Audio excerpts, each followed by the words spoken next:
What's up, everybody? We are live. This is Lateral Grip, Las Vegas edition. This is Comedian Token. I'm here. I have a lot to talk about off the track because on the track, I mean, it was good racing. It was great racing on the track, but there wasn't really any huge storylines to mention, although I will find a few. But off the track is really where it's happening right now. I mean, holy smokes. All right, so first and foremost, let's get into it. Alex Bowman Alex Bowman, a few weeks ago, got out of the car mid race at Coda. Um, they said it wasn't related at the time, but now everybody is saying that it was related. That he caught a case of vertigo, and I say a case of vertigo because honestly, guys, I don't know how you get vertigo or where it comes from or how it persists or any of those types of things. But Alex Bowman has vertigo, and that vertigo has taken him out similar to a concussion, I would say. So I would say those things are probably similar in some kind of way. So yeah, with that being said, he will miss another race this weekend. Justin Allgaier will be in that car once again. So the 48 car will be piloted by Justin Allgaier. However, it sounds like the next three races will be piloted by Justin Allgaier. So there you go. He wouldn't be able to get into that car until after the Easter break. So that's quite a bit of time outside of that car. So yeah, I man, Alex, I hate this for you. I know people have your back, and this is an illness. This isn't something where you're just saying I don't want to be in the car, and I get that, but I have a feeling, this being a contract year for you, and I think probably people have said it too that it's gonna end up being one of these types of things. It's gonna end up being game over for Alex Bowman. Unfortunately, I think after this year he will be replacing that car. He was probably going to be replacing that car anyway, but I think this is definitely going to make that happen now because there's no way, probably, that car makes the chase for the championship. Winning a race doesn't matter. I mean, it matters. You get solid points for winning a race, but it's not. He's 36 in points. It's not going to help propel him enough to get him up in that 16th spot unless he comes back and he starts laying on, stage wins and top fives like there's no tomorrow and winning some races at the same time, which he can do. He is highly capable of doing, but the battle is an uphill battle at this point, especially coming back from an illness like that. So, yeah, Alex Bowen, man, I wish you the best. But man, I know you do your thing. I know you love racing, and I know you do a lot of racing outside of NASCAR. So you're obviously going to be just fine. Now the next major. Oh, but we already said Justin Allgaier is going to be in that car. So, so that's all set there as far as that goes. The next major news we're going to talk about Corey LaJoy. Corey LaJoy is going to be in the 25 Ram truck this weekend at Darlington. This may be a precursor to what could happen. Now, Corey LaJoy's been fill-in drivers in a lot of ways, but I'm using Corey LaJoy as a segue to my next news story because Corey LaJoy is piloting in the 25 for Ram. However, AJ Allmendinger is piloting the 10, which the 10 truck for Dodge Ram, or I'm sorry, for Dodge isn't the brand, it's Ram. For Ram, AJ Allmendinger's in that 10 truck, which is normally piloted by Daniel Dye. However, Daniel Dye has been indefinitely suspended by NASCAR. Now, when I saw this story, I was like, what in the world could he possibly do to get an indefinite suspension the way he did? And the crazy part about it is much like Kyle Larson. Kyle Larson's happened when he was unfortunately millions of people saw this. I don't think millions of people saw what Daniel Dye said or did, and I'm gonna go into that here in just a second. But with Kyle Larson, millions of people saw it because it was pretty much live as a live stream when we were doing when COVID was happening and they were iRacing and the situation happened with Kyle Larson. Daniel Dye wasn't as much. He was on a site called Whatnot, which I am on, and I'm still trying to understand. which you sell products via live streams. And uh, the comments he made apparently got some things. I just think, and I'm gonna throw some stuff out here real quick. I love it. You guys are so great. I think that Daniel Dye, which, honey, if I'm telling you right now, I don't even understand what this is all about. It cannot be that serious for him to be penalized like this. But the problem is he used the voice, which we would all attest to what we feel like it sounds like. But he did a Bubba Wallace. What am I talking about? Bubba Wallace? Y'all don't remember? Bubba Wallace spun out with a flat tire so that he could bring out a caution, which many drivers have done over and over and over again. But Bubba Wallace said that he did it. Yeah, man, I had to get a caution. I had to, and NASCAR fined him $50,000 for that spin out on purpose, all because he admitted it. If he wouldn't have said he did it, NASCAR wouldn't have thought otherwise, and everybody else would have been like, "Oh, Bubba Wallace went out on purpose," but nobody would have even said two words about it. And Bubba Wallace got fined $50,000 because of that. In this same situation, Daniel Dye did what he did, said what he said, but then he said, "Oh, I got that because I did watch this, y'all. Man, look, people like that, so I'm just gonna continue using this gay voice." As soon as he said the word "gay," that's when it became actions detrimental to NASCAR. That's when it became a problem.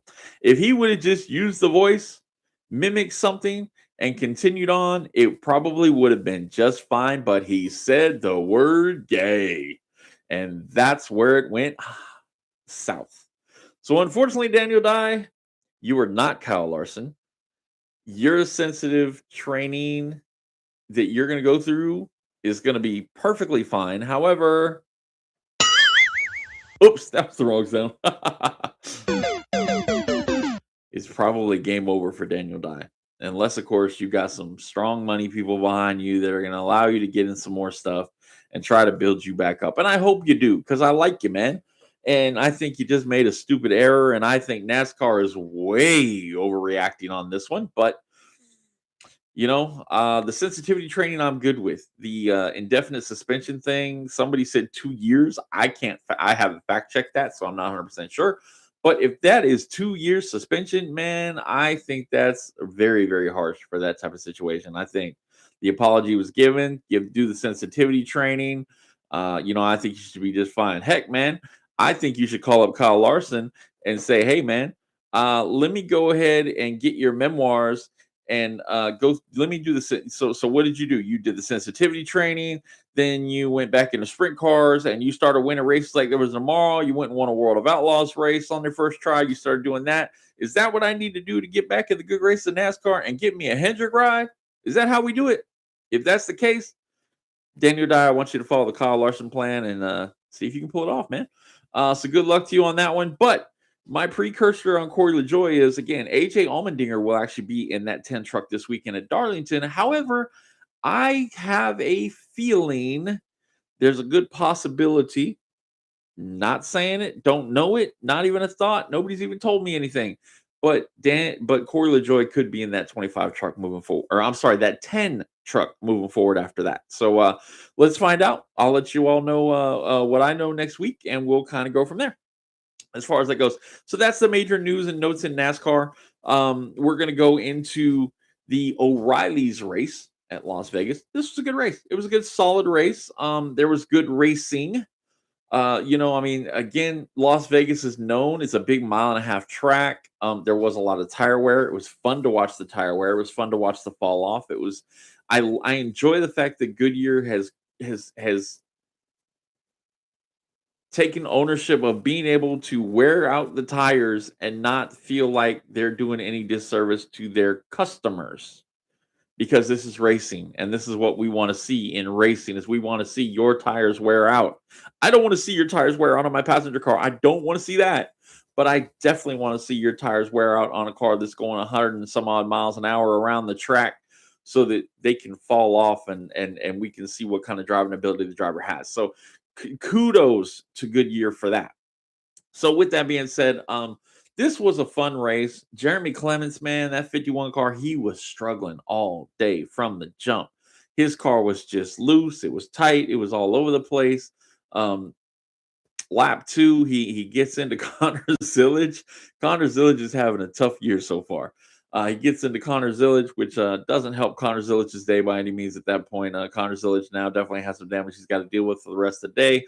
That wasn't the last time we would see Jeremy Clements in some altercations throughout the day. Like I said, that car was just all over the place that day. And Jeremy, man, you're fantastic. So I know it just wasn't the day for that 51 car. Lap 14, spin on the backstretch, Cole Custer and Austin Green. Lap 45, Justin Allgaier wins the stage. Lap 90, Justin Allgaier wins the stage. That seemed like some foreshadowing to things to come right there, folks. I mean, Justin Allgaier was fast. He was getting it done. Lap 119, there's a pit road incident. Jesse Love, a pit crew member, ends up falling over the wall trying to catch the tire that's coming back towards the wall during a pit stop. If you know anything about these pit stops, you know that tire rolls back to the wall. That guy catches it, and we keep it moving. Sometimes it ends up bouncing a little further out there, and then they end up getting a penalty for it.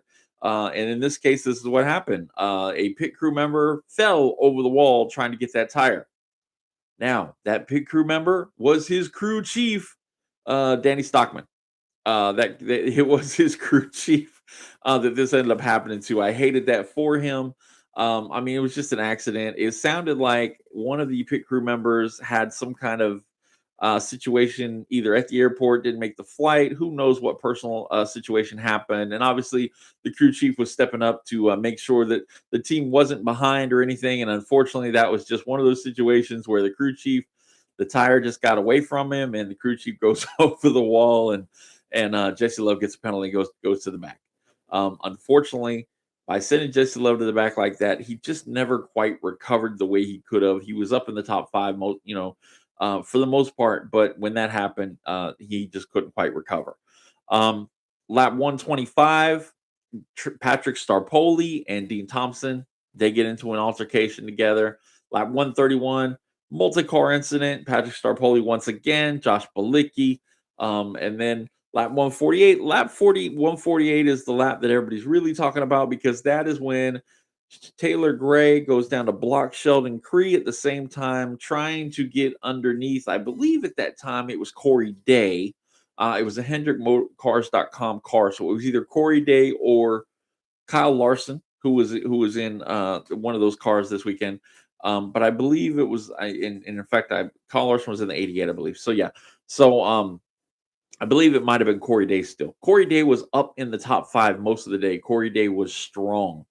But Sheldon Creed goes down to defend the block essentially, doesn't quite get the depth perception, and ends up piling into the back of Taylor Gray, sends Taylor up the track. Taylor bounces off the wall 3 or 4 different times, and Taylor pretty much his day is done at that point.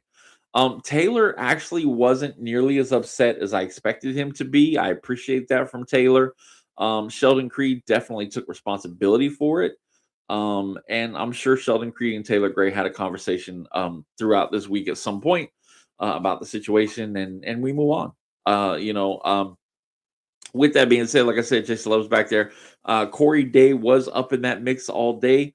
Corey Day had a strong car all day. I think Corey Day may have used his car up a little more than he should have throughout the day, though. And again, this is where Corey Day is going to learn, and Corey Day is learning a lot. Now, I heard a rumor. I don't know if it's true. You can fact check me on it. Let me know. But I heard a rumor that Mr. Hendrick did have a conversation with Corey saying, hey, man, take what the car will give you. You are going to be all right. And I think Corey did that. He did that. He took what the car would give him throughout the day. Now, I think he needs to not only take what the car can give him, but maybe even give the car a little break in the early laps. because he used the car up more than he probably should have, and the car began to really fade in the closing laps of that race. But Corey Day, man, let's see here. I'm gonna try to find it. There we go. That's what I'm talking about. I mean, you've had had solid finishes through the year, even though you've made some innings, but you've been pretty quiet these last few weeks. Unfortunately, like I said, I think the car just kind of got away from you a little bit. In the closing laps, it just wasn't what it was in the beginning, and unfortunately, man, you fell back probably I think outside the top 15. I'll have to look, but you did fall back quite a bit in that. Kyle Larson. Kyle Larson, I mean, he became the class of the field after the fact. Once he got past Justin Allgaier, I mean, he was pretty much gone. Chase Briscoe was in this race. Chase Briscoe at one point had to go to the back, and Chase Briscoe worked his way all the way back up and finished second in this race. He was trying to catch Kyle Larson. He just didn't have enough laps to do it. But Chase Briscoe, great run by him. That's why these guys are Cup guys.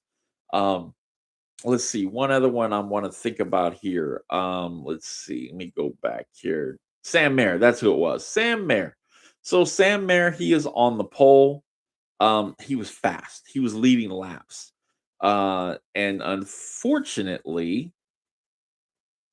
they cut to a commercial. We're watching the commercial. They come back and they are now pushing Sam Mayer's car, and he has no power. And apparently, he had a fuel pickup problem. They fixed the fuel pickup problem. Sam Mayer still had an okay finish, but he was nowhere near, because he was laps down at that point. He did get some of those laps back, but unfortunately, man, mechanical situation completely out of his control, and that's how the cookie crumbles, as they say.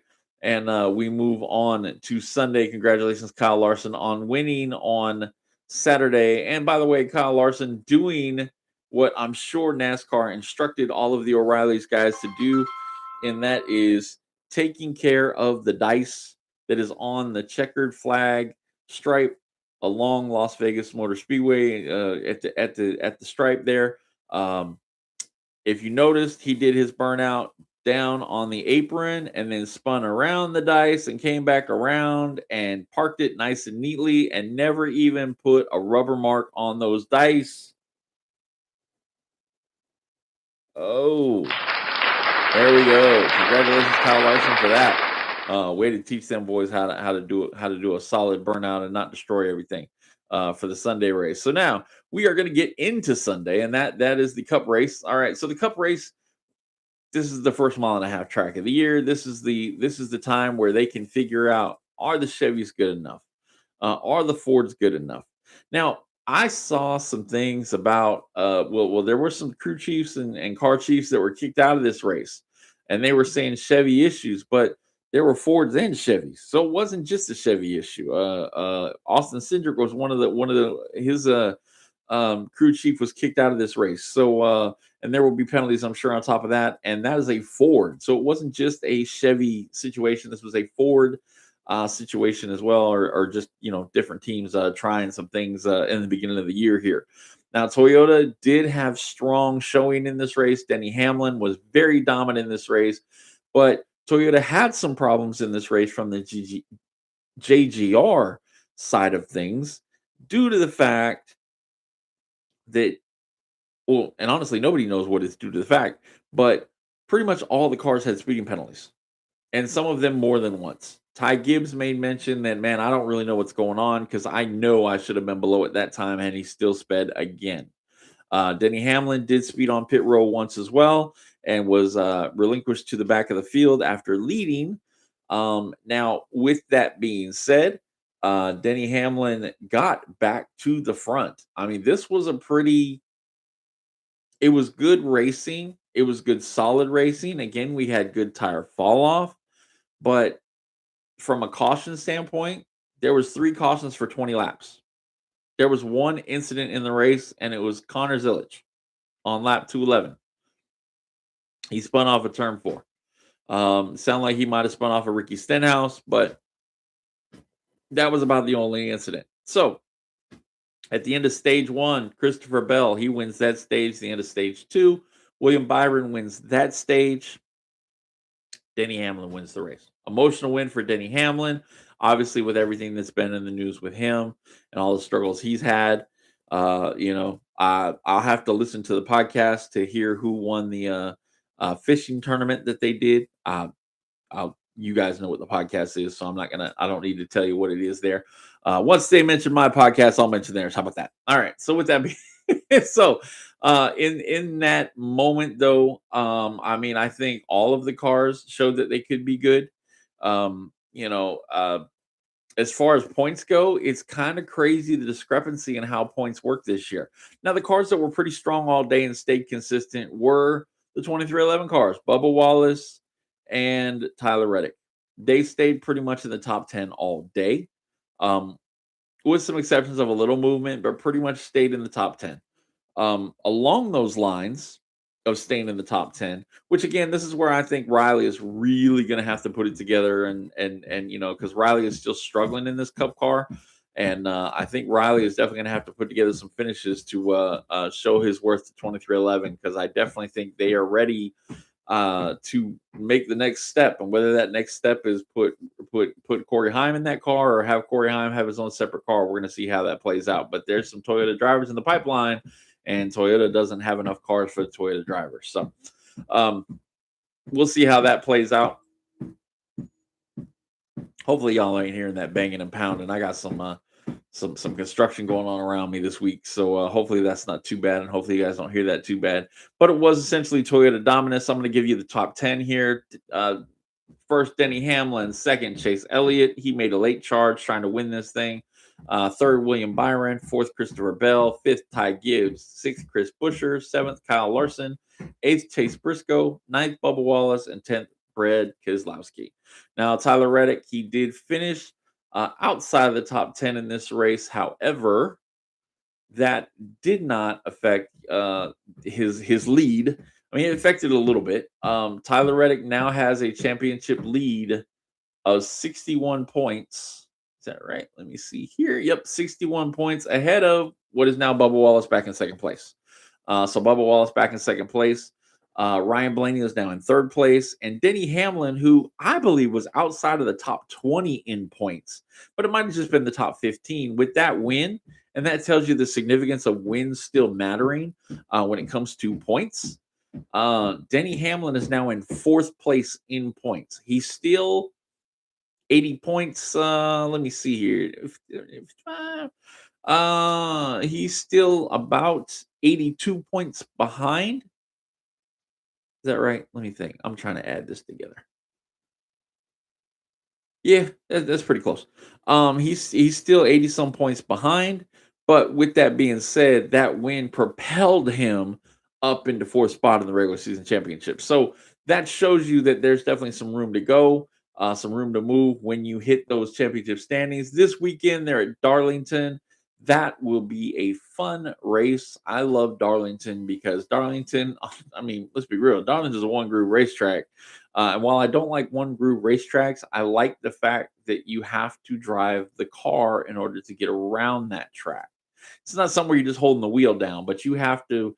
There's places where you can pass, there's places where you can't, but the tire fall off is incredible, which makes for incredible racing, and it will be some great racing this week. There's no question in my mind. So, with that being said, guys, I don't have anything else to talk about. This was going to be a pretty quick one, just because of the fact that we had two pretty basic races, but we did have some crazy news. So, once again, Daniel Dye,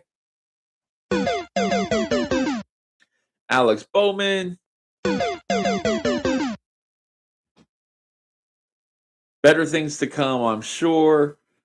NASCAR, you overreacted. That's all I can say about it. I think all it needed was an apology and maybe some sensitivity training, but a complete suspension, indefinite, and you may never race again type of thing. That's just, come on, man. Let's be real here.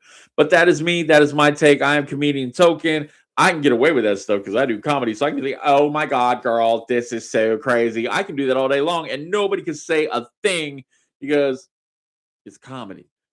It's fun. It's entertainment. And unfortunately, Daniel Dye said the word gay. That ended it right there. All right. So on that gay note, Y'all have a fun week, gaming and happy in this case. And we will see y'all next week right here on Lateral Grip. So until next week, stay smooth, stay fast, and keep that right foot planted to the floor. I am out.